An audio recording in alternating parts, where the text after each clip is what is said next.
Previously, we have designed some low content or no content book KDP interiors on this channel, but we haven't talked about the cover design. Now in this video, I'm going to show you how to create a cover for your KDP books, actually for KDP low content and no content books. And these covers are for actually paperback books. These are not for ebooks. Now before I go and start designing the cover, it is very helpful if we just download the cover template from the KDP Help Center. So for that purpose, let's go to the KDP Help Center. So here we are on this KDP Help Center, and on this page paperback cover templates. So what we need to do is to first select the trim size, what kind of size of our book. So normally let's say just we have 6 by 9 inches.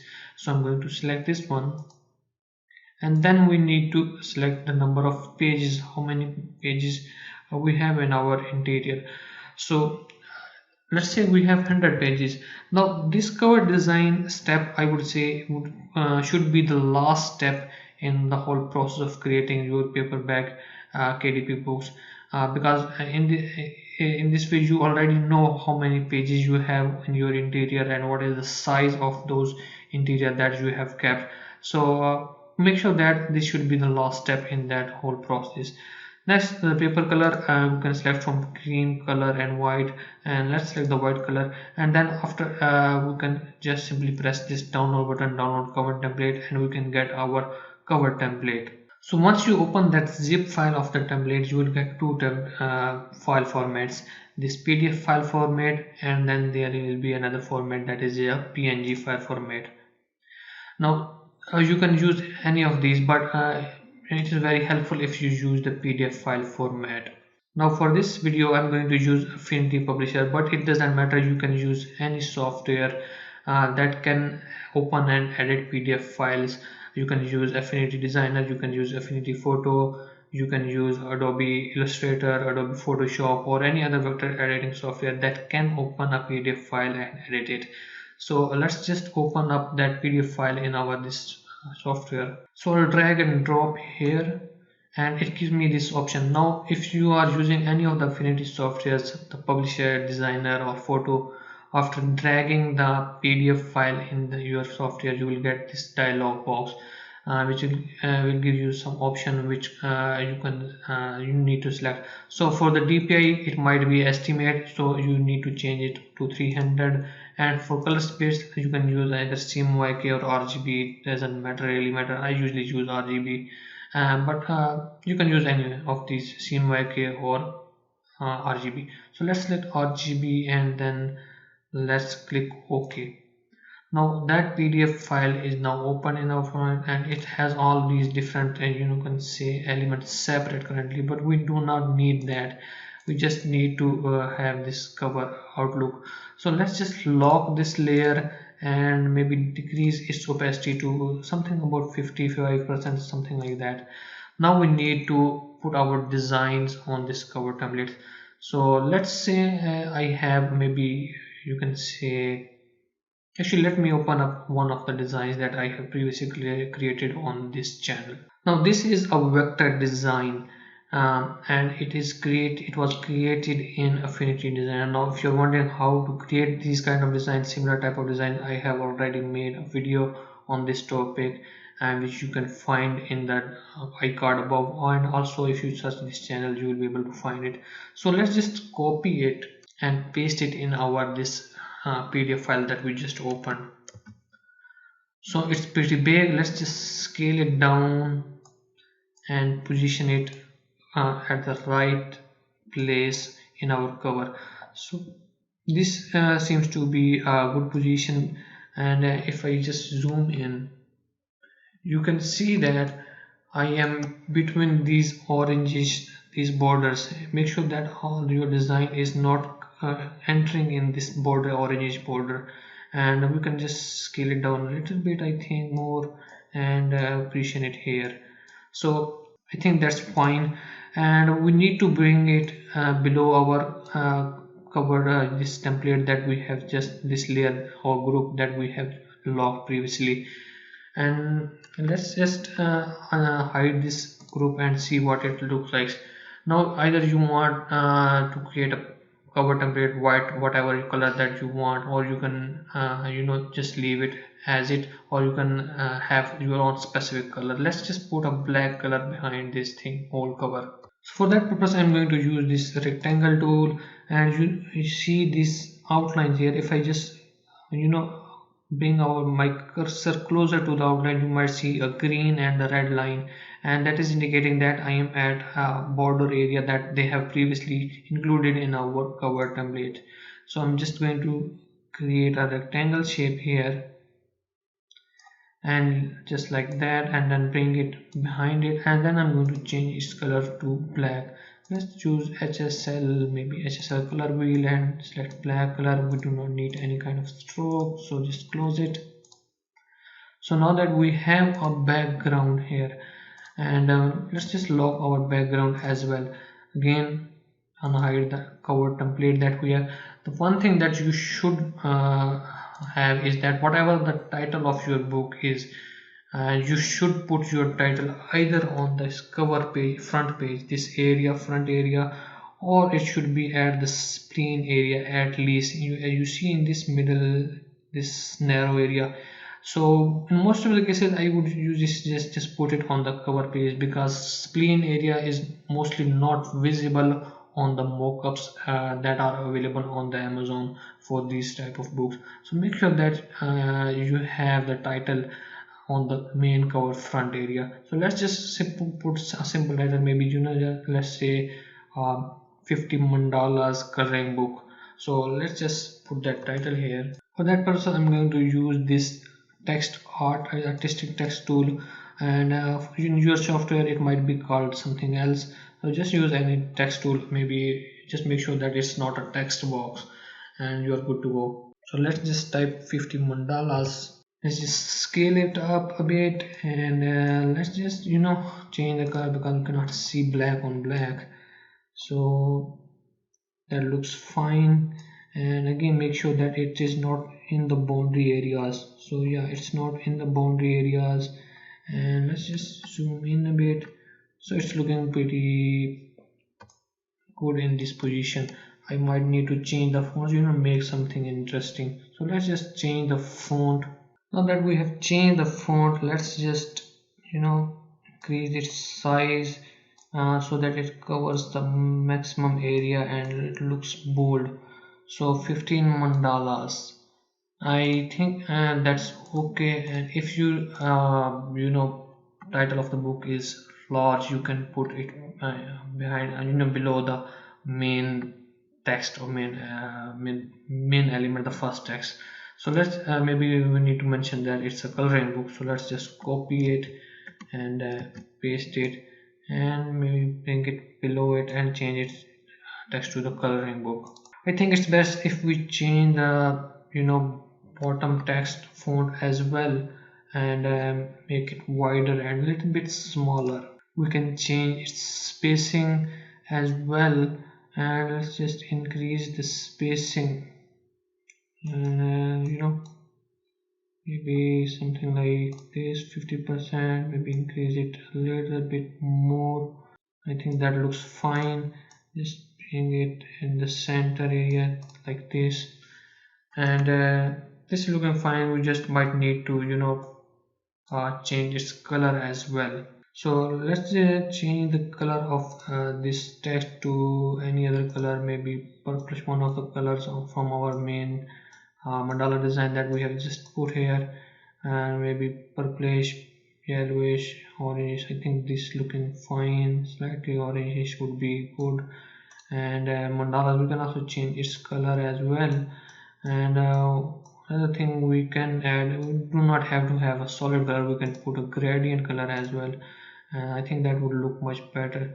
So let's just make it slightly bluish, and then I think this pink purple looks fine, but it doesn't matter. Just do it as you would seem fit according to your design and your interior.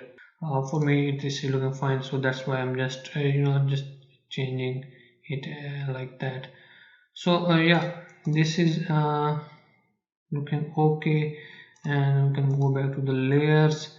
I think that looks fine. You don't have to do anything else to it. So let's just move on to the next step. So now that we have our cover front page design and okay, and let's just, what should we put on the back side? So either you can keep this back side simply just plain blank, don't put anything else, but I wouldn't recommend it. On the back side there are two things that you can do. Either you create some screenshots, or you can say that images of the interior of your design and put two or three pages on the back side to just let your customers see what it looks like on the inside. Although there is a look inside feature on Amazon, but sometimes that look inside feature does not give a very good result, because it selects the pages at random.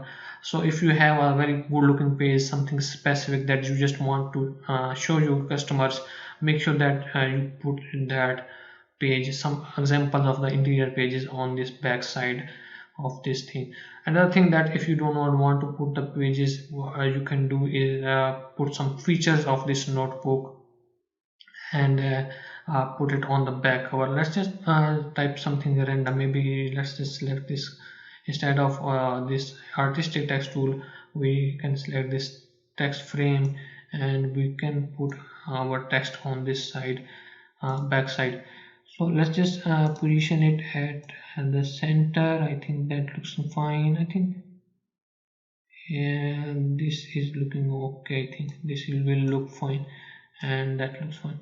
Now we can put some of the features of this book. We can mention, like, say, features of this book. Let's just we need to change the text color as well, so let's just put white.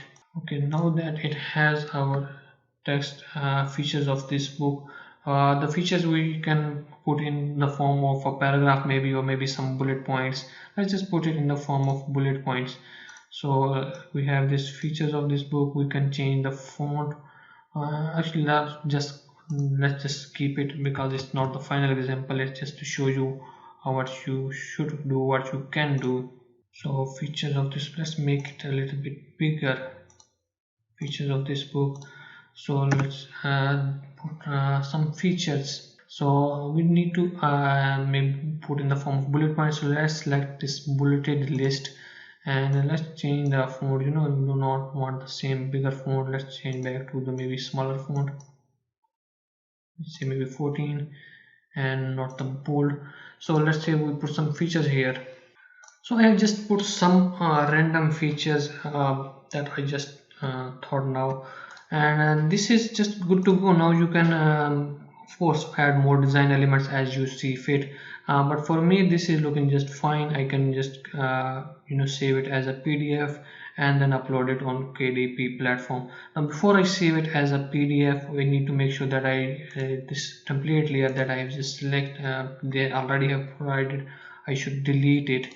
So then I'm going to go to the file, export, and select the PDF. Make sure that raster DPI is 300 DPI, and another thing that you need to make sure is go into the more settings, and in this make sure that rasterized unspotted properties, that is selected. Another thing towards the bottom about the fonts, so embed fonts. Now they are by default there, it will have this option all fonts, so embed all fonts. If you want to embed the fonts in your PDF document, that's fine, but sometimes, just sometimes, it gives small errors when it is opened up on another person's computer and for printing. So make sure what I would usually suggest is that select text as curves instead of all fonts, then just close it and then export it as a PDF file.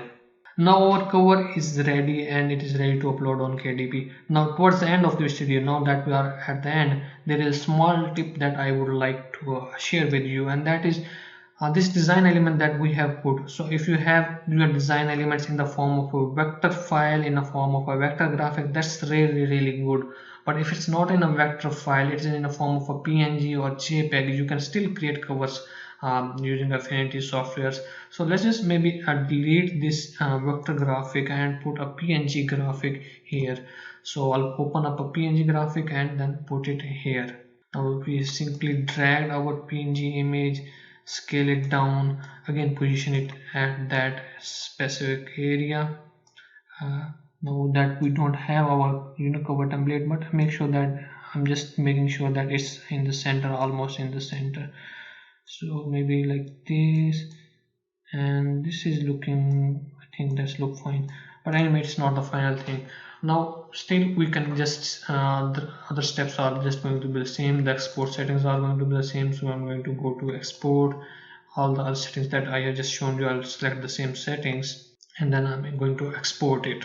So in this tip, what I wanted to show you, if you save your documents with all the graphic elements, all the design elements in the form of you can say vector elements, not any kind of rasterized element like JPEGs or PNG. So you are going to get two different these PDF files in two different file sizes, and sometimes these file sizes are significantly bigger in the case of a PNG or a JPEG images elements. So this graphic element, this PNG graphic element is 467 kbs and this one is 287 kbs. Now in this case it's not really a big difference, but sometimes if you have a very complex design, sometimes very complex graphic elements, you need to maybe keep an eye on the size of this PDF file that you generated. So this was the last tip that I wanted to share with you. So hopefully you have found this video and these tips to be useful. If so, make sure that you like the video. If not, you can unlike the video as well. And also if you are interested in more design related stuff and online earning, especially print on demand, you can subscribe to this channel. It's totally free, and don't forget to press that bell icon so that you can be notified about my future videos as well. And if you have any questions regarding this video or any of my previous video, you can ask me in the comments below and I'll try my best to answer those questions. And once again, thanks for watching.